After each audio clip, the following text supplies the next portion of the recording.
Aleluia, graça e paz, louvado seja o nome do Senhor. Eu sou o pastor Emerson Soares e eu quero te dar as boas-vindas ao devocional da Igreja Batista Central em Laranjal. É o devocional da leitura da Bíblia completa em um ano. E através desse devocional nós buscamos a presença do Senhor.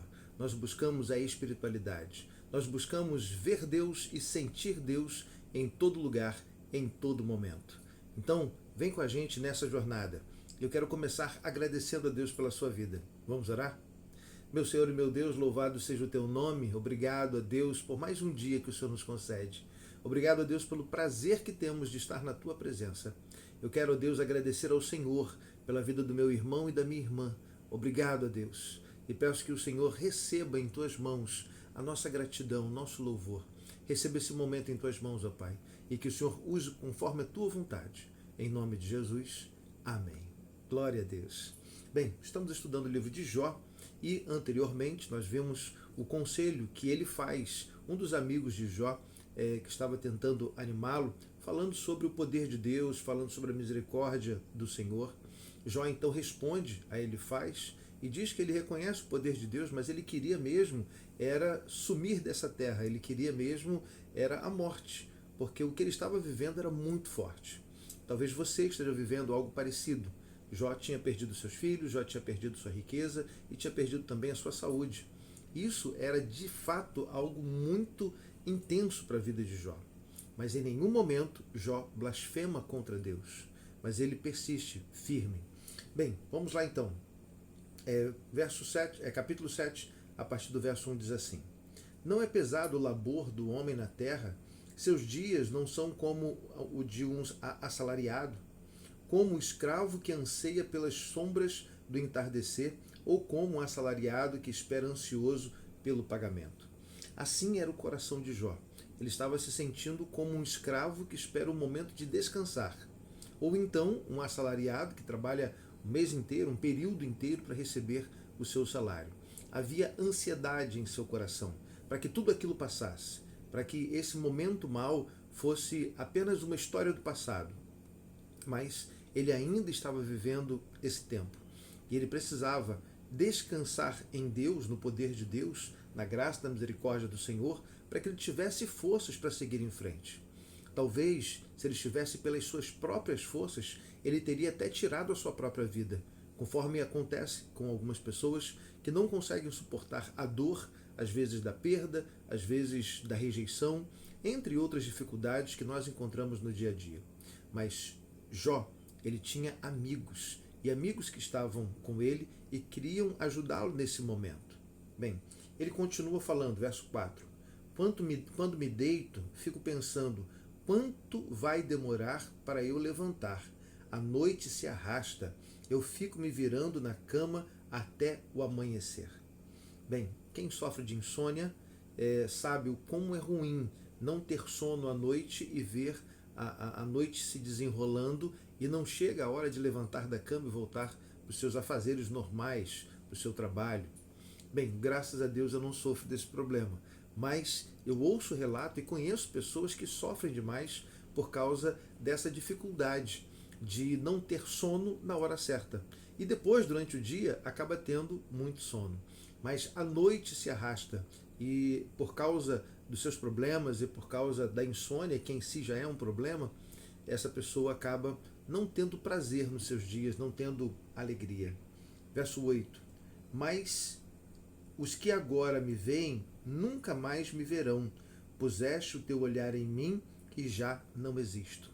Jó chegou ao ponto de se anular, dele achar que ele era muito menos do que na verdade ele era. Ele era um servo de Deus, era alguém que tinha um valor muito grande aos olhos de Deus, mas ele se sentia como um nada. E se você está nessa mesma situação hoje, se sentindo um nada, eu quero dizer uma coisa: Jó teve a sua vida mudada, tá? Ele persistiu na sua fidelidade a Deus e Deus mudou a história dele. Deus pode mudar a sua história também. Verso 11. Por isso não me calo na aflição do meu espírito e desabafarei. Na amargura da minha alma farei as minhas queixas. Quem é que, quando se vê envolvido por problemas, não consegue reclamar, não consegue parar de reclamar, na verdade, né? Enfim, às vezes a válvula de escape de alguém que está sofrendo é reclamar. Você que está ouvindo, tenha mais paciência, espere a pessoa botar para fora, de repente, tudo que ela precisa é falar o que está acontecendo. E você que está passando pela situação, escolha pessoas certas, pessoas que queiram te ouvir, pessoas que te amam e que queiram te dar um espaço na vida delas para que você possa compartilhar o que você está vivendo. Sim, Jó, ele precisava de alguém para falar, alguém que ouvisse e alguém para quem ele pudesse falar. Verso 15, ele chegou num ponto tão extremo da sua tristeza que ele diz o seguinte: é melhor ser estrangulado e morrer do que sofrer assim. Bem, Jó estava mesmo querendo a morte, porque ele não estava aguentando tanto as lembranças das perdas, como também da sua doença de pele que ele estava vivendo nesse momento. Às vezes nós pensamos dessa forma, melhor seria a morte, mas é o que nós pensamos, porque o que Deus quer para nós é sempre maior. Então, se Deus não permitiu que você morresse, é porque Ele tem um propósito na sua vida. E esse propósito é algo inimaginável de tão bom que é. Verso 20.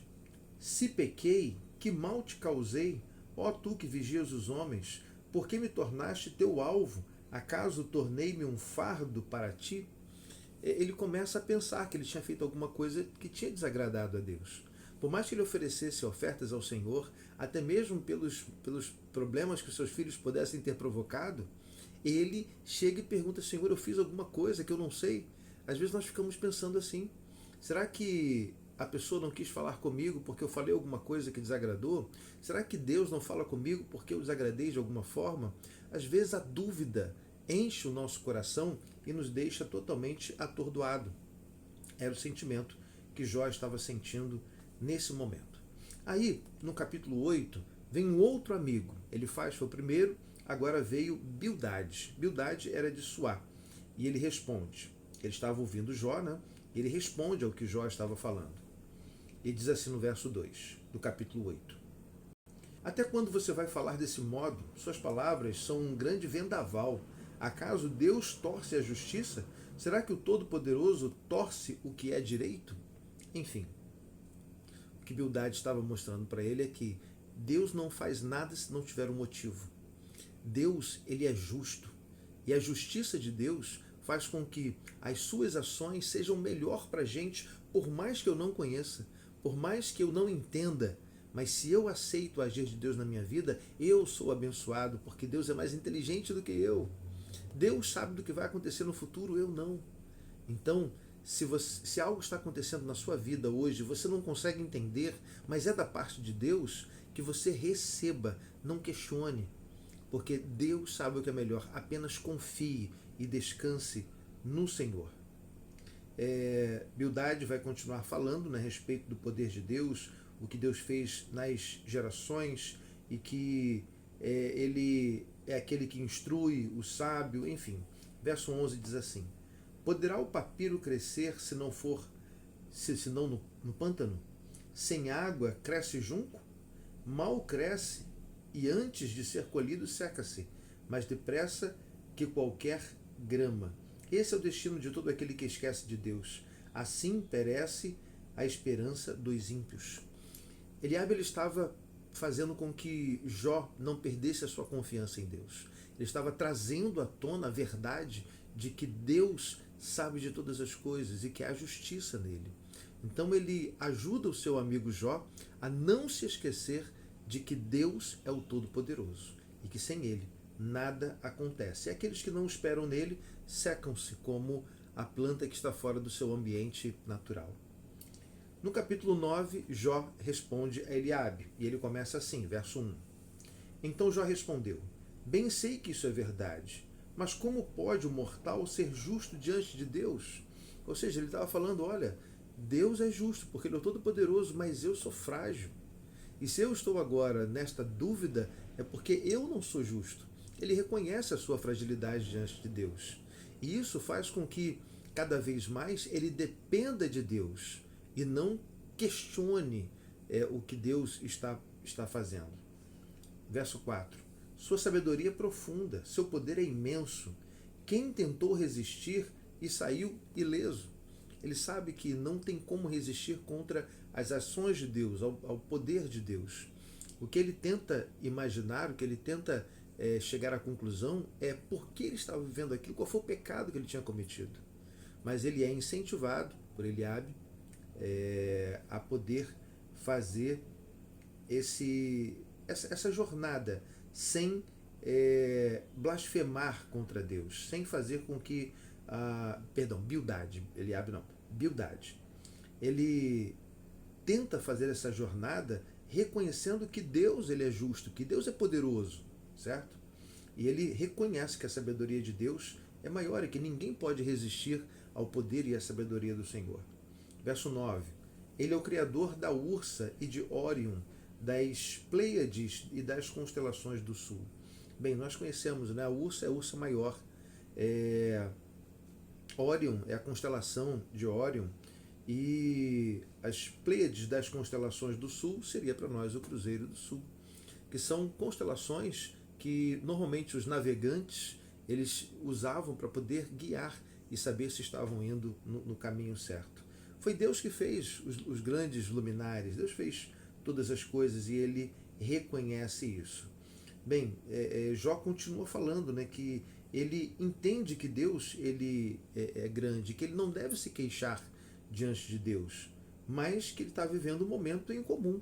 E no verso 33 ele diz: se tão somente houvesse alguém para servir de árbitro entre nós, para impor as mãos sobre nós dois, se alguém que afastasse de mim a vara de Deus, para que o seu furor, o seu terror não mais me assustasse, então eu falaria sem medo, mas esse não é o caso. Ou seja, ele diz, né, se tivesse alguém que pudesse mudar essa situação, eu procuraria, eu falaria, eu recorreria, mas ele reconhece que ninguém poderia mudar essa situação senão Deus. Ele confiava em Deus, por mais que ele estivesse pedindo a morte, porque a dor era grande, a dor da perda, a dor da doença de pele era grande, mas ele continuava crendo, ele continuava reconhecendo Deus, o Criador do céu e da terra, como alguém a quem ele deveria recorrer e recorrer sempre, certo? O meu desejo é que, se você estiver vivendo uma situação parecida com a de Jó, que você possa agir como ele.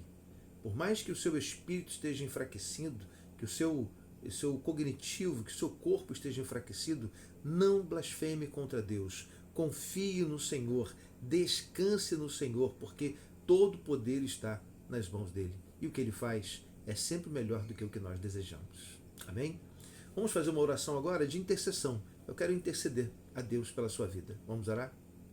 Meu Senhor e meu Deus, louvado seja o teu nome, aleluia. Ó Pai, eu quero pedir ao Senhor pela vida do meu irmão e da minha irmã, daqueles que estão sofrendo agora, Deus, com situações que eles não podem mudar, mas o Senhor pode. Por isso, ó Pai, eu confio a vida dos meus irmãos nas tuas mãos. Peço que o Senhor conforte o coração, que o Senhor restaure o corpo, que o Senhor restaure a mente, as emoções, que o Senhor restaure o espírito do meu irmão e da minha irmã, restaure relacionamentos, ó Pai, relacionamentos conjugais, de pais e filhos, de homens e mulheres com o Senhor. Restaura relacionamentos, ó Deus. Eu clamo ao Senhor para que o Senhor traga resposta para aqueles que precisam, cura para aqueles que precisam, restauração para aqueles que estão sofrendo nesse momento. Cuida, Senhor, de todos aqueles que participam conosco desse devocional e que haja espiritualidade em suas vidas, para que eles possam ver a sua mão, para que possam sentir a tua presença, para que possam, ó Deus, estar ao teu lado, porque com o Senhor do lado, ó Deus, nós podemos enfrentar qualquer coisa. Muito obrigado, ó Deus, pelo dia que o Senhor nos concedeu. Cuida do meu irmão e da minha irmã. Em nome de Jesus, amém. Amém. Glória a Deus. Muito obrigado por participar conosco de mais esse momento devocional. E o meu desejo é que a graça e a paz do nosso Senhor Jesus sejam sobre a sua vida, hoje e todo sempre, em nome de Jesus. Amém.